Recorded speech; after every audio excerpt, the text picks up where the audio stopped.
దాన్ని పాలు రాకపోతే రాస్తున్నాను.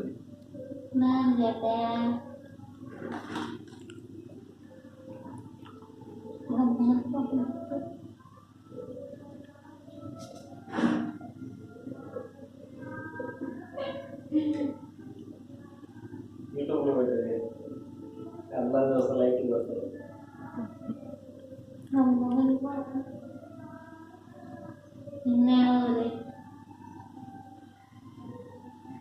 తల్లి